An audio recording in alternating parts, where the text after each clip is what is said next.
Hello, students. I'm so glad you're joining me. I'm getting ready to do one of my favorite tasks, feeding the fish. They're always so happy to see me. First, let me get dressed for the job. All ready, let's grab the fish food. Now it's important not to overfeed the fish, so I'm only going to give them a little bit. I love to start my days hanging out with these fish. It feels good to take care of other living things. This is Mr. Speck. He prefers to be by himself. And this is Marvin. He's the biggest fish in the tank. He only swims at night. He's a vegetarian and he really likes cucumbers. I always find it so relaxing to watch the fish swim back and forth. It's my happy place. I have precisely 55 fish and they are pretty small, but I know there are bigger fish in the sea. I wonder what animals live in the ocean. What are the different areas of the ocean like? How do animals breathe underwater? Ahoy, Mr. Ritz. Are you there? I'm here. Why, if it isn't Sammy the shark. It's so great to hear from you. It's been far too long. Yes, well, I'm a little embarrassed. Why is that, Sammy? Well, Mr. Ritz, I'm lost. I was out chasing a school sea bass, and I must have gone a bit farther than I thought. Nothing looks like home. Where are the corals? Why is the water so cold? Sammy, I'd be very happy to help you out. Can you describe what's around you? What do you observe? Oh, right. The water is pretty cloudy, lots of sediment floating around. It doesn't taste as salty as it normally does either. And let's see, that's different. Wood pillars covered in barnacles. Okay, so you see wood pillars covered in barnacles, lots of sediment, and the water is not as salty. I'm going to have to do some research and get back to you. Thanks, Mr. Ritz. Can we help Sammy find his way home? Let's investigate.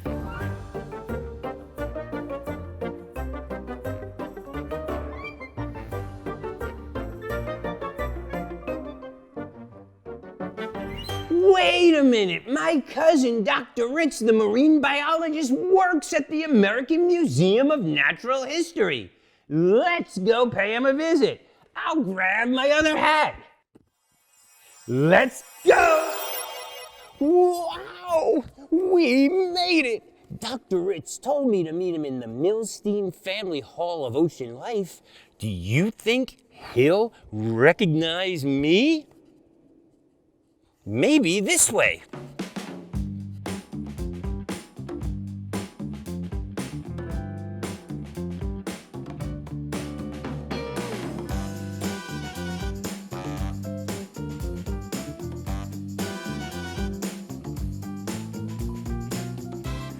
Wow, I never knew there were so many things in the museum.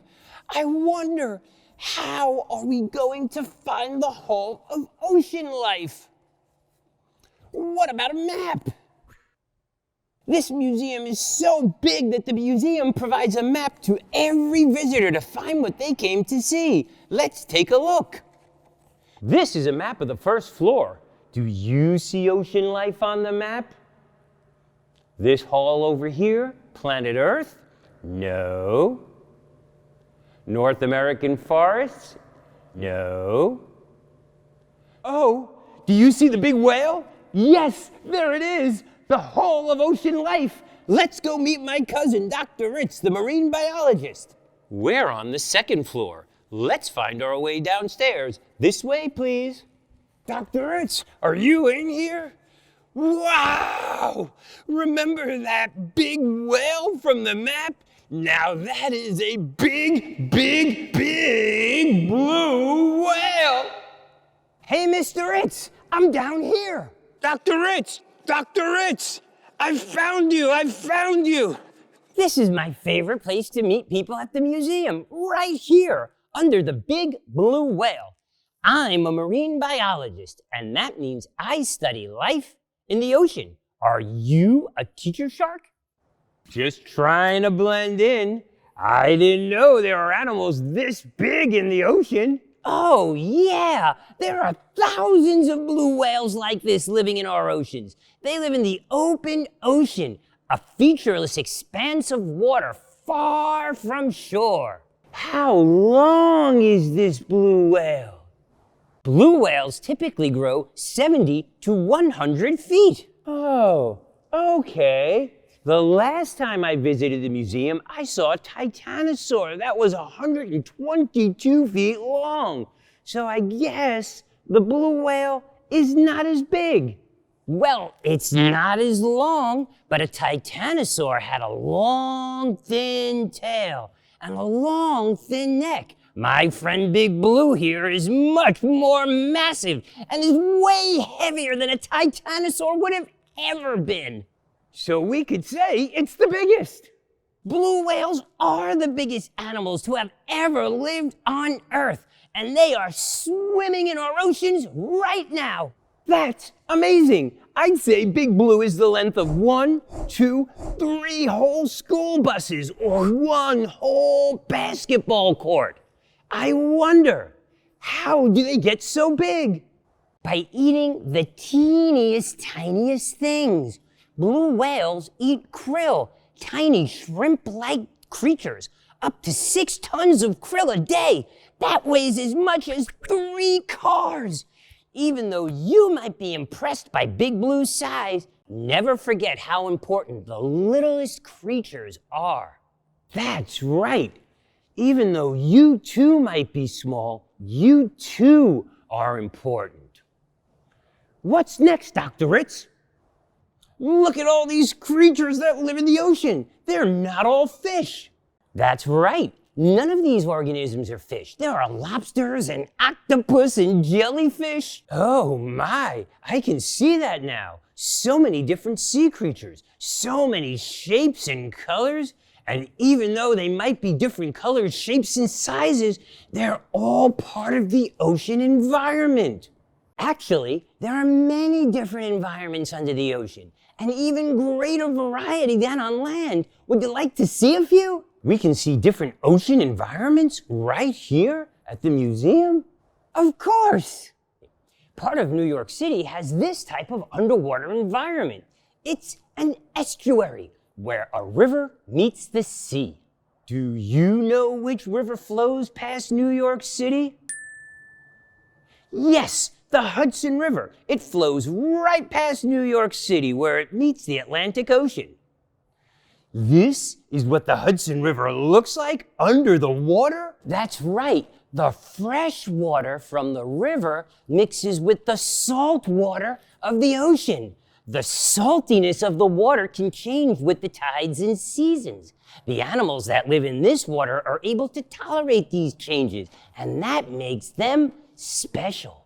So when the ocean's tides come in, salt water flows up the river, and when the tide goes back out, the salt water flows back out. You got it! The daily reversal of flow from the tides can stir up sediments and make the water cloudy. Wait a minute.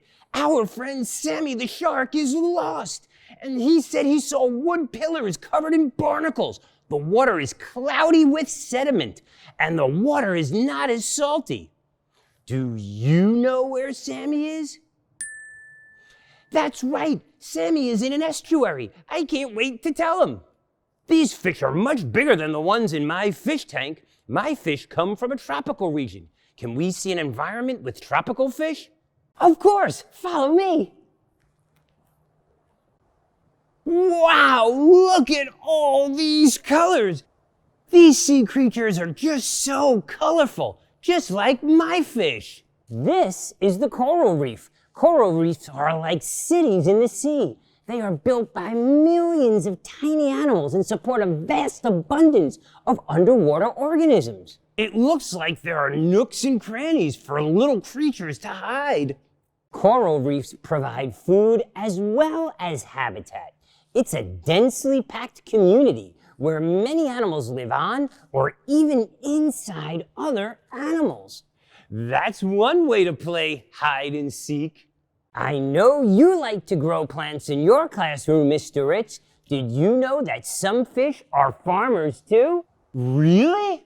Check out this dusky farmer fish. They mainly eat from patches of algae that grow on the reef. They guard and cultivate these gardens.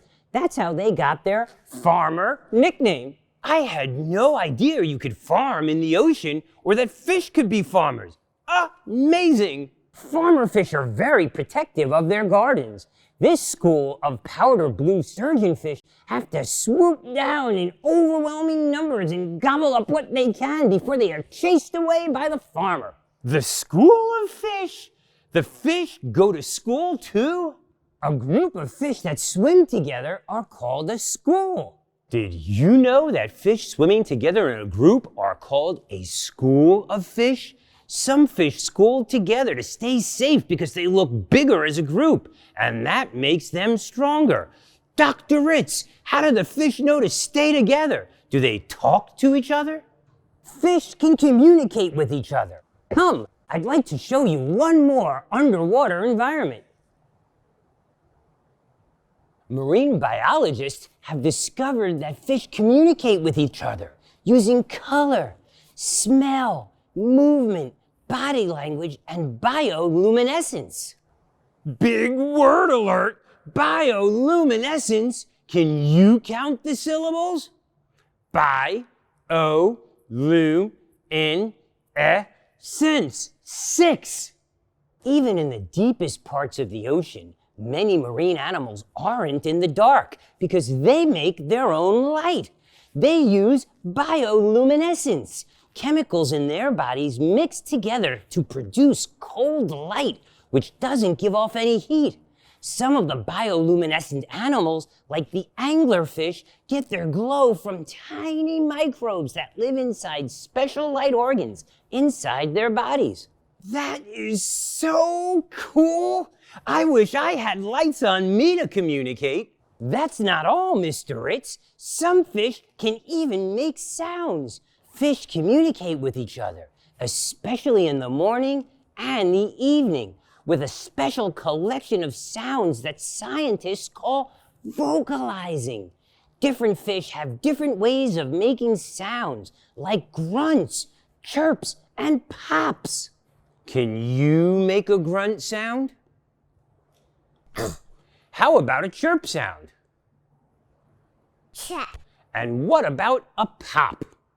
Pop. And some fish fart. Fart. I don't think farting counts as vocalizing, Dr. Ritz. Well, actually, they may use farts to communicate. You better watch which end of the fish the bubbles come from. I had no idea fish make sounds. I'll have to listen much closer to the fish in my tank. Dr. Ritz, thank you so much for showing us all the different ocean environments today, but I need to get back to my classroom. You're welcome, Mr. Ritz. Come back anytime. There are even more ocean environments to explore. I have one final marine biology question. I wonder, why doesn't the big blue whale have any gills? Well, that's because whales are not fish. Whales are mammals, and all mammals have lungs like you and me. They don't breathe underwater. Instead, whales swim up to the surface to breathe air. I wonder, how long can a big whale like that hold its breath? Blue whales usually come up to breathe every 30 minutes, but they can hold a breath in their lungs for up to 90 minutes. That's an hour and a half. Wow, that's a lot of oxygen. You should come visit the Bernard Family Hall of North American Mammals next time. I would love that. I can't wait to see them. See you soon, Big Blue. Bye-bye. Did you know that you can visit ocean life at the museum too? You can go in person or you can even go online. Visit the American Museum of Natural History online at www.amnh.org www.cahoot.com/explore. Take a virtual tour with Google Street View. Test your knowledge of the natural world on Kahoot, or explore Ology, the museum's science website for kids. Welcome back to class, students. I had so much fun exploring the American Museum of Natural History with you today. Let's draw our friend, Big Blue, the blue whale today. For this directed drawing, you'll simply need a piece of paper or something to draw with, a pencil, crayon, or a marker. You may like to use a pencil so you can erase, but I'm going to use a marker so you can see it better.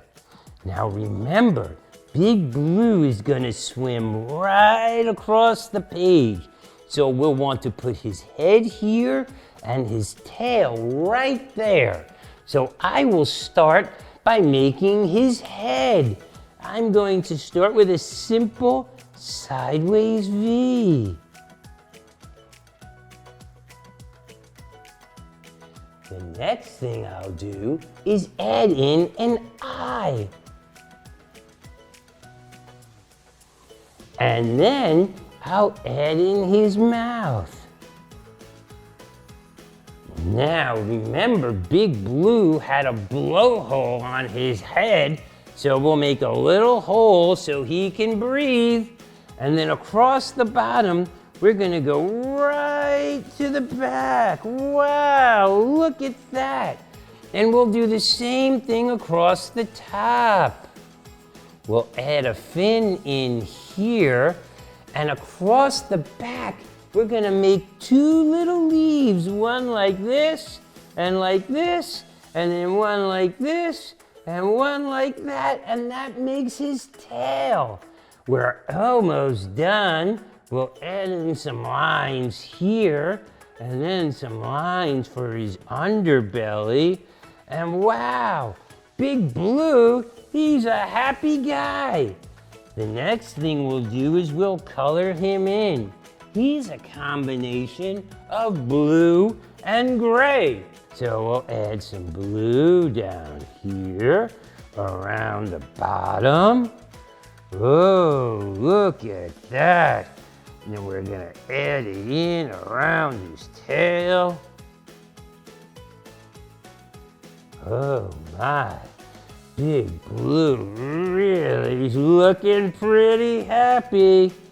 Then we'll add in a little gray to go underneath, because he's a combination of blue and gray. We'll add in some gray all across his body. Now remember, mammals have little bits of hair, so we could put some hair. He has almost as much hair as me. And then we'll add in some more blue. A big blue as he swims across the ocean. I hope you like drawing Big Blue with me. We can even add in his eyeball. And look at that, Big Blue. I hope you enjoyed drawing today. Hi, Sammy. Hi, Mr. Ritz. Did you learn something that will help me find my way home? I think we did, and so much more. We learned about fish, sea creatures, and ocean environments today. We learned that fish have lots of ways to communicate, even vocalizing. We learned that fish need oxygen to breathe, just like us. We learned that fish use their gills to pull oxygen out of the water. We learned that fish even go to school, or at least they swim in large groups to protect each other. What a great community it sounds like. And we learned that Sammy is in an estuary. Sammy, is there anything you can tell us that will help us figure out which estuary you are in? Let's see. There's a tall green lady standing on an island in the water. I asked her for directions, but she didn't answer back. The Statue of Liberty, Sammy! You're in New York City! The nearest tropical coral reef is in the Caribbean Sea. Turn around, head south, and you should be there in a few days. Oh, what a relief. Thanks, Mr. Ritz. I'll call you when I get there. Okie dokie, Sammy. That sounds great. Have a great trip. Bye-bye. I can't wait to explore with you again, my friends. See you next time. Bye-bye.